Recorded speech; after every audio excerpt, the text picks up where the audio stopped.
It's big dog season, and you can't stay still because you want it. Mm-hmm. Talk that talk, George. You still scraping your plate because you're hungry. Mm-hmm. Talk that talk.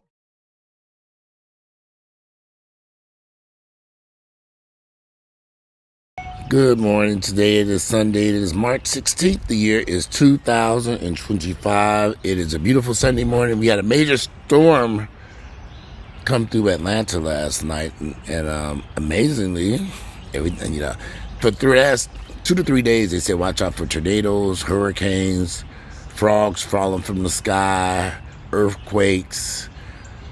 Dorothy might be picked up and taken to Oz. Make sure you're not around because you might get swooped up with it and land in Oz. So I listened to those people, and I got home early last night, put everything up, moved Earl's car out of the driveway, cleaned up everything outside, moved stuff, covered up, moved everything I could move, to prepare for this massive storm coming through here. Because they've literally, for the past 2-3 days, they've been talking about this. And today, as you can see, I'm sitting on my deck, which I thought was going to be gone this morning. It's still here. The house is still here. Everything's fine for now, and I'm grateful. I listened to them people. I was prepared for the storm, and the storm came through, and we survived, and we are okay. The doggies are fine. I'm fine.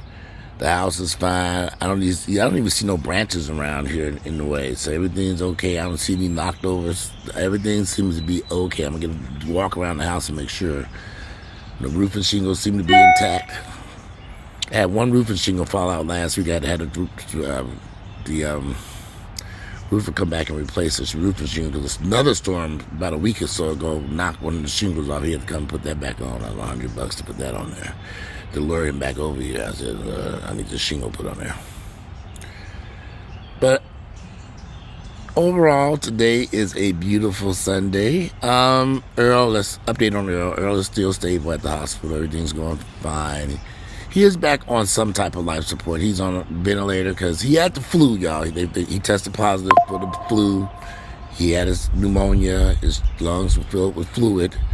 They had to pick him up to ventilate him, gave him a bunch of antibiotics to clear that up. And also, Earl had... his kidneys started acting up.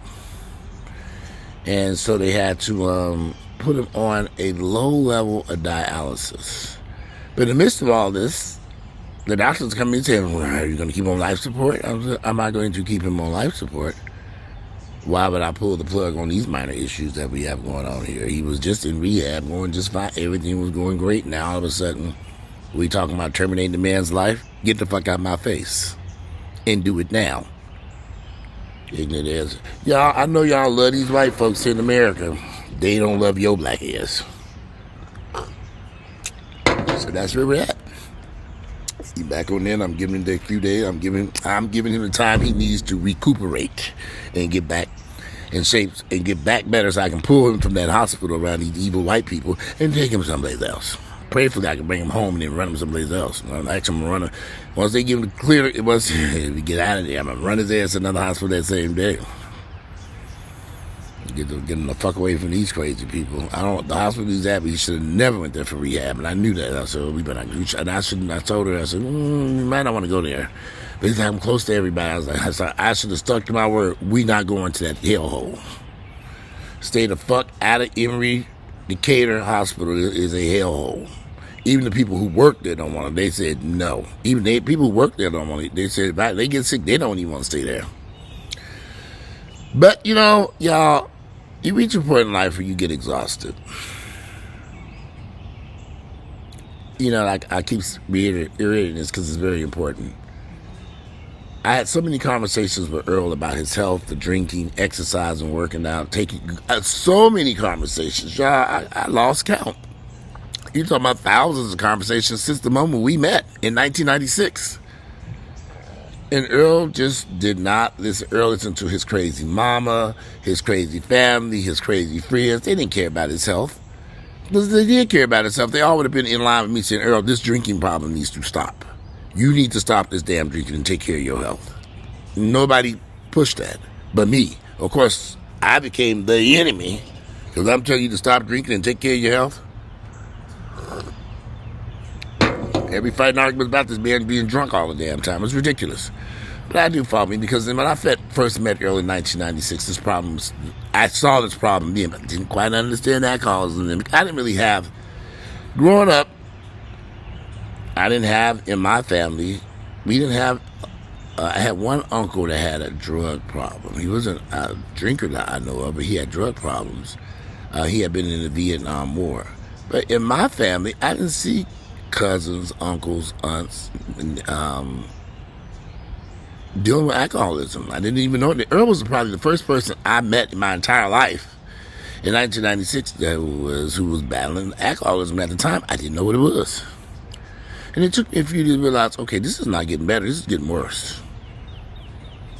Worse. And I knew when I first, within a week of me meeting Earl, I said, wow, in a couple of weeks, I'm like, you drink a lot. I didn't drink like that. I had although we were grown, on a school night, Monday through Friday, I didn't drink or do anything. Go to the gym, I didn't drink liquor. But he'd be showing up my house drunk. I'm like, okay, on a school night, we drinking? But as you grow older, you grow wiser. Moving forward, I don't want to be bothered with anyone, family, friends, dog, cat, neighbor. If you have a drinking problem, I don't want to be bothered with you. If you have a drug problem, I don't want to be bothered with you. If you have any type of those type of issues, and I know a lot of people have those issues, and you're not dealing with it, and I don't want to be bothered because I know how this shit go in. And I've had some friends who battled addiction, and some of them didn't make it, and then some of them are alive and well, but they had to stop it. They had to get help. They had to get professional help. And along the years, Earl had ample opportunities to get professional help, professional medication. So many things were presented to him. And the nigga didn't do it. He didn't do it. Didn't take care of his health. The first time Earl was hospitalized for drinking was in 2012. He ended up in the hospital. And then people told him, hey, your drinking is causing serious health issues. You must stop this right now. I had Earl prepared to leave the hospital and go straight into rehab. He was so sick in that hospital, he said, okay, I'm going to go to rehab. I said, okay, I think finally we get some. Earl's mother came in from Tallahassee and walked in that room and said, you ain't got no drinking problem. You can drink. Ain't nothing wrong with you. You don't need no rehab. I thought to myself, what mother would say this to their son? What mother would encourage their son to drink when you see him in the hospital and the people, nurses and doctors and all these people, professionals telling you, hey, this is killing you. You need to stop this. So Earl, right then and there, listened to that crazy woman. Well, she was quite crazy. I don't know why he listened to his mother, because I begged and pleaded with him. I said, Earl, you got to go to this rehab. You have a drinking problem. And y'all,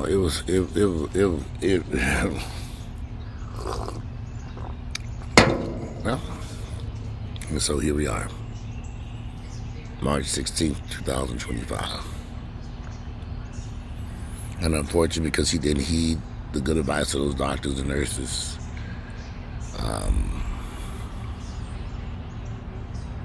this is about my older sister died from this. Late in life, she had high blood pressure from having kids. My sister had 4 children, some of them back to back, which caused some health issues. And the doctor said, you need to lose weight, exercise, and take this blood pressure medicine. My sister didn't do none of that. I went and got her gym membership and everything. Oh, this is back in the 90s, y'all. 1992, 93, 94. 92, 93, I got my sister gym membership, so you can come exercise with me and everything. She didn't do nothing. Nothing. Then she had the nerve to go out and get addicted to drugs. I'm like, okay, where did this come from? Listen, grown people are going to do what grown people want to do. And I'm not going to worry myself about grown-ass people no more. I'm not worried. I can't concern myself with it no more. This is disheartening because I really want Earl to walk out this hospital. But it's not my choice. He's got to recover from this flu, which just knocked him out. He got the flu at rehab. He doesn't have cancer. He doesn't have any of this other crazy stuff that's going on around here. But he does have multiple multiple organs that are out of whack. Mainly because he doesn't have his liver he needs a liver transplant. So he's hoping we can get him better enough so we can get him into the liver transplant program.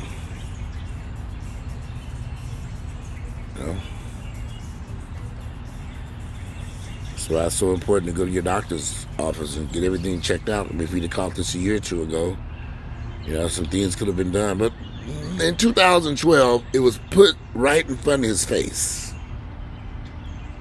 It was. And for whatever reasons.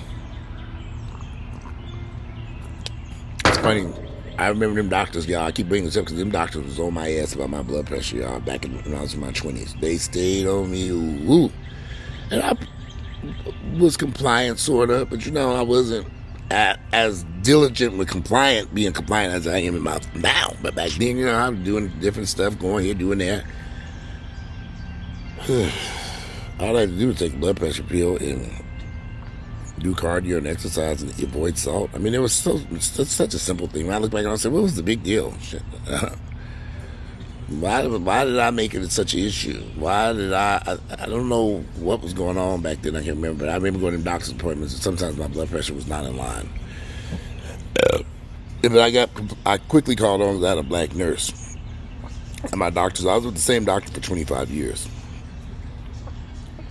Dr. Shively before she retired. But I had this nurse in there. And I saw her a lot.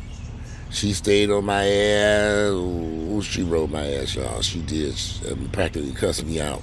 Good. When I was doing good, she's like, good, but I come in and do in bed. And she's like, okay, you got to come back next week. We got to see what's going on. She started booking appointments week after week. I'm like, damn, I got to come in next week and do this shit. And it's life. I'm glad I hung in there. I'm glad I listened to her. I'm glad that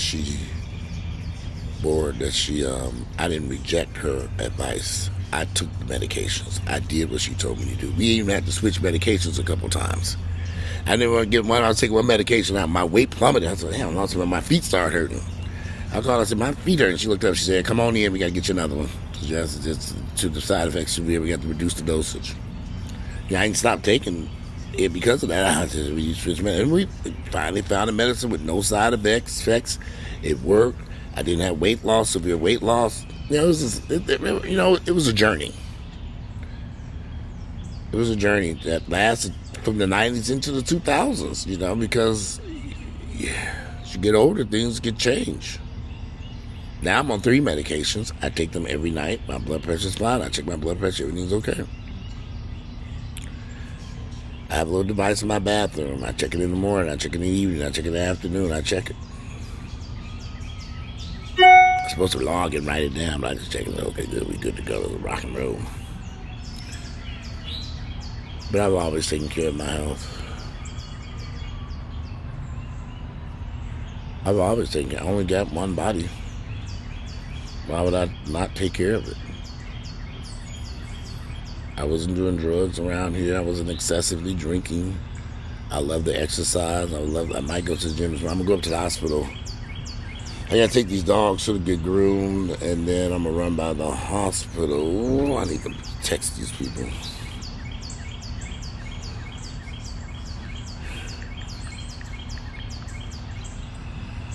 Yeah, well, I'm going to text them and see. I should have been did that. The morning is getting away. You know how the day gets away from you. The morning gets away from you.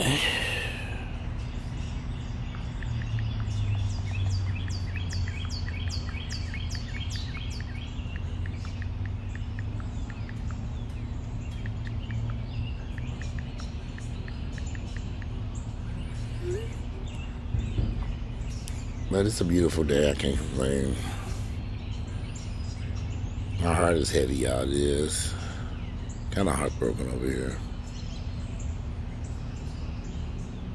I'm playing, you do things to cheer yourself up, and it's kind of like, why? But I didn't do this. I have to remind myself, Earl did this to himself. He has so many options, so many ways, so many opportunities to do the right thing. So much encouragement from doctors. Even at one point I had Earl going to my doctor. So many pushing to do the right damn thing for your life. Wouldn't do it.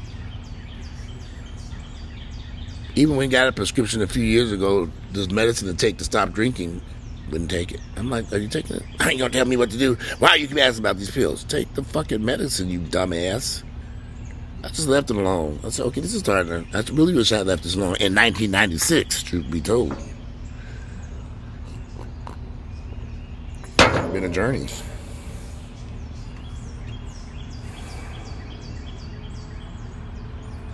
Been a journey.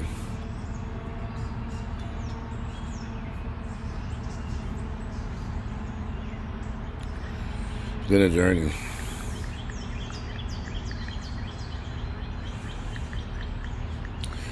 Well, let me off this video.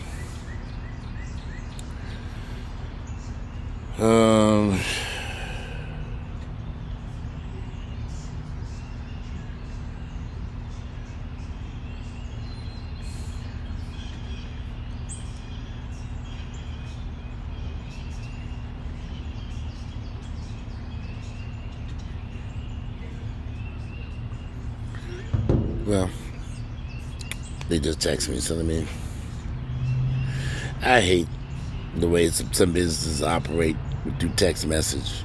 You know, it used to be you call them, people never get them on the phone. They want you to text and email. So much for customer service these days.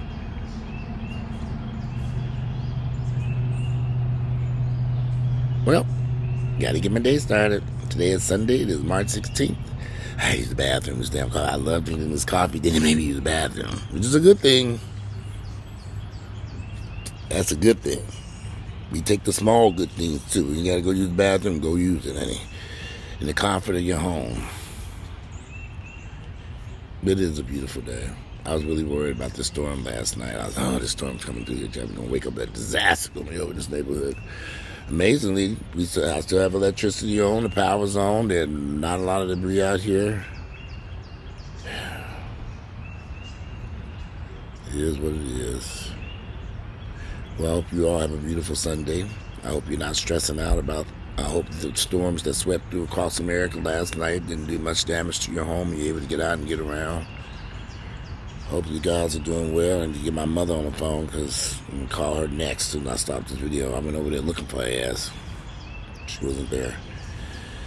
Anyway, her phone keep acting up. I have to get my mother. My mother got an iPhone, and this thing ain't working out for her because she just said she's always doing something that alters the phone, so I need to fix that. But anyway, let me call her. Let me get these pets over there to the pet set. Let me get my day started, and I'll speak to you all later. Today is Sunday, March 16th. The year is 2000. So I got to get going. I'm going to get to this hospital over there and see what the hell going on over there. I'm out of here, you all, and have a beautiful Sunday. Sunday, fun day, and I'm out.